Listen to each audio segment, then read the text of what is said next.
गुलाम मेहदी साहब ने कहा है कि एनसी सरकार जम्मू कश्मीर की जनता के एक्सपेक्टेशंस पर खड़ी नहीं उतरी है। ये आप उनसे पूछ लीजिए ना, मुझसे क्यों? सर, आप तो सांसद साहब हैं। मैं रूहुल्लाह की बात पे कोई टिप्पणी नहीं करूंगा। अगर उनकी बात पे आपको टिप्पणी चाहिए आप उन्हीं से ले लीजिए ना, मैं नहीं करूंगा।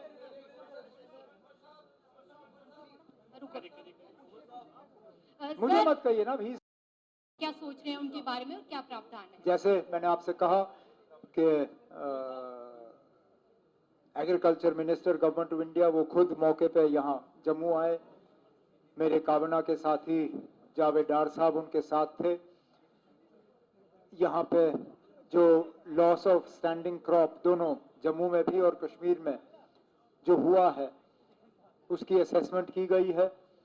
गवर्नमेंट ऑफ इंडिया से एक पैकेज हमने मांगा है, उम्मीद कर रहे हैं कि वो पैकेज मिल जाएगा तो हम किसानों में बांटने का काम करेंगे।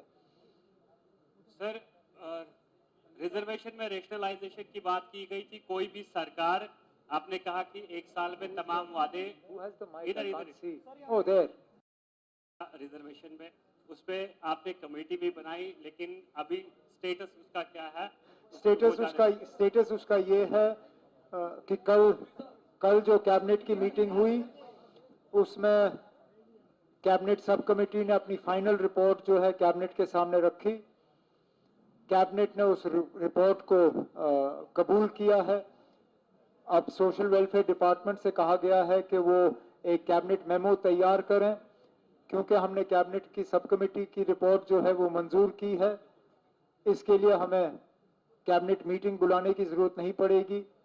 मैं इसको सर्कुलेशन में अपने मिनिस्ट्रियल कोलीग्स के पास भेज के इसको मंजूरी दिलवा दूंगा और कैबिनेट का ये फैसला जो है फिर एलजी साहब के सामने रखा जाएगा। मैं उम्मीद कर रहा हूं कि अगले 2-4 दिन में ये मुकम्मल हो जाएगा। देखिए, I'm not even going to get that.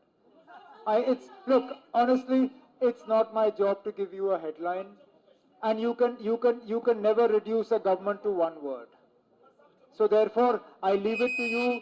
Look, please take that away from the speaker. You use whatever word you like. I'm not going to give you a one-word answer.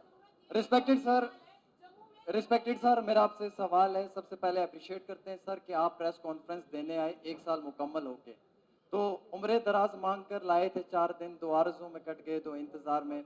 Sir 1 साल सरकार बनी हुई है और सरकार को बनकर 1 साल हो चुका है। सर कैसे देखते हैं आप अपने ऑफिस में और एलजी साहब के ऑफिस का जो एक गैप था, क्या वो ब्रिज के तरीके से वो गैप पूरा हुआ? और जो ब्यूरोक्रेसी थी, जो पुराने ब्यूरोक्रेट्स थे, जो यहाँ पे हम कहते थे कि सरकार बनने से पहले काम नहीं करते हैं, क्या सरकार बनने के बाद अब आपकी बात सुनी जाती है? क्या वो ब्यूरोक्रेट्स काम करते हैं? क्या दिल्ली? अब देखिए ना, मैं एलजी साहब और गवर्नमेंट के ताल्लुकात के बारे में कोई बात करूंगा नहीं, क्योंकि आपको ये अज्यूम करना ही नहीं चाहिए कि ताल्लुकात ठीक नहीं है। हम काम कर रहे हैं और जम्मू कश्मीर की बेहतरी के लिए काम कर रहे हैं। सर क्या दिल्ली जहां तक आपने अफसरों के हवाले से बात की, जितना हमने किया है अभी तक, क्या वो मुमकिन होता अगर अफसरों के साथ हम काम नहीं कर रहे होते? आखिरकार किसी भी हुकूमत के लिए अपने एजेंडा को मुकम्मल करने में अफसरों का साथ जो है वो जरूरी होता है। सर दिल और आप ना 10 सवाल मत करिए। आपने मुझसे सवाल पूछा, मैं आपको जवाब दे रहा हूं। जिस तरह हाथ के 5 उंगली बराबर नहीं होते, उस तरह किसी भी हुकूमत में सारे लोग बराबर नहीं होते। और ये सिर्फ जम्मू कश्मीर यूनियन टेरिटरी की बात नहीं है। इस मुल्क में किसी भी रियासत में आपको तमाम अफसर बराबर के नहीं मिलेंगे। ज्यादातर अफसर अच्छे होंगे, बीच में एक आध अफसर ऐसा होगा जो काम नहीं करना चाहेगा। यहाँ पे भी वही हाल है। हमारे और बाकी मुल्क में इसमें कोई खास फर्क है नहीं। अब मुझे लगता है आप लोगों ने सब सवाल पूछ लिया, कोई नया सवाल तो है नहीं। मैं एक सवाल यहाँ से लूंगा और एक सवाल आपसे।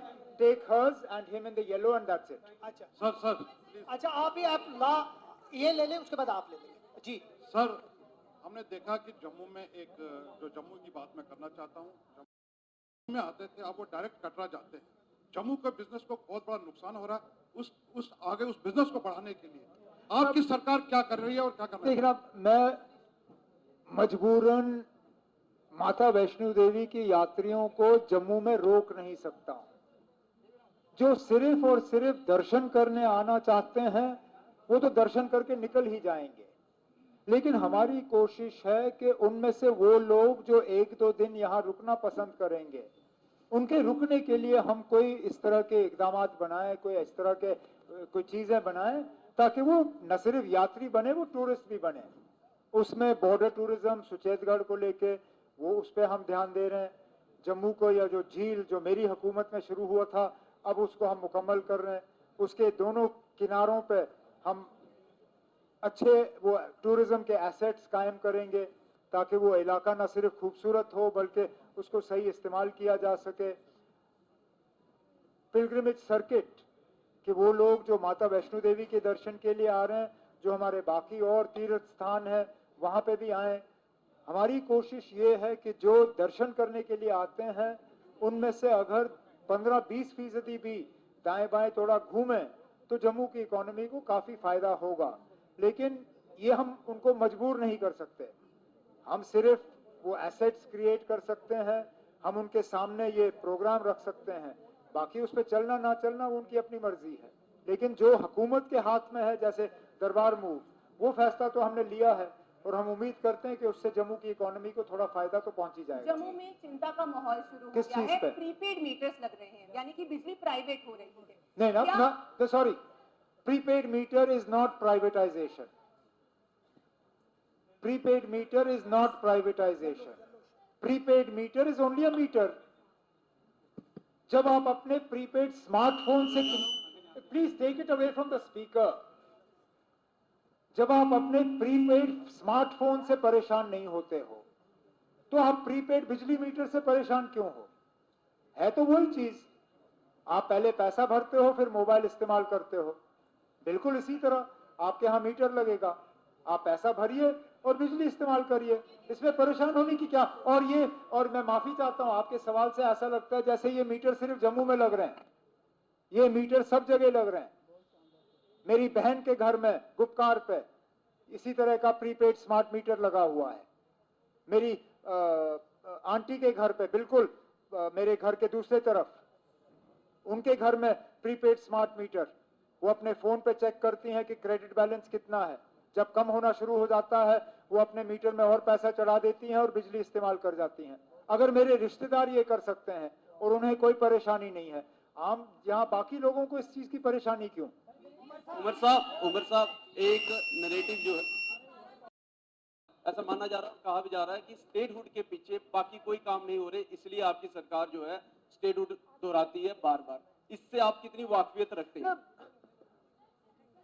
मैंने कभी स्टेटहुड के ना होने का बहाना के तौर पे इस्तेमाल नहीं किया और मैंने आज भी कहीं पे भी आपको ये नहीं कहा कि हमसे कोई काम नहीं हुआ क्योंकि हमें स्टेटहुड नहीं मिला। मैं सिर्फ ये दोहरा रहा हूं कि स्टेटहुड का वादा मरकज की हुकूमत ने किया है, क्या वो वादा पूरा नहीं होना चाहिए? आखिरकार चाहे हमने सीटें जीती या बीजेपी ने सीटें जीती, स्टेटहुड का वादा तो था ना लोगों के साथ। लगभग 90 मेंबर असेंबली में आप मान के चलिए कि 60, 70, 80 के करीब जो है उन्होंने स्टेटहुड का वादा किया है लोगों के साथ। क्या मरकज की हुकूमत को वो वादा पूरा नहीं करना चाहिए? लेकिन मैंने कभी स्टेटहुड को बहाने के तौर पे इस्तेमाल नहीं किया, ना आगे जाके करूंगा। लास्ट क्वेश्चन है जिनको बोलना है बोलने दीजिए। देखिए ना, last one sec Tanveer, honourable CM one sec wait.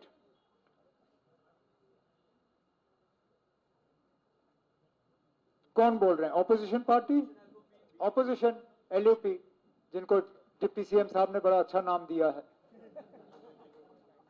Deputy CM साहब भी कभी कभी गजब कर देते हैं।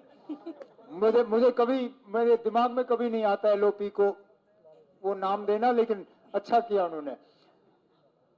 नाम में ही जवाब है।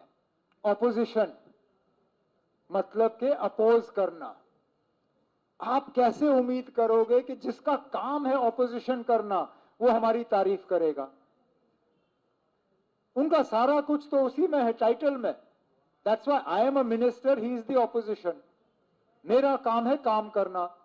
उसका काम है अपोज करना, वो अपोज करता रहे, मैं काम करता रहूंगा, फर्क इतना ही है। ऑनरेबल सीएम सर चले, नमस्कार। थैंक यू, शुक्रिया, thank you. Thank you ji.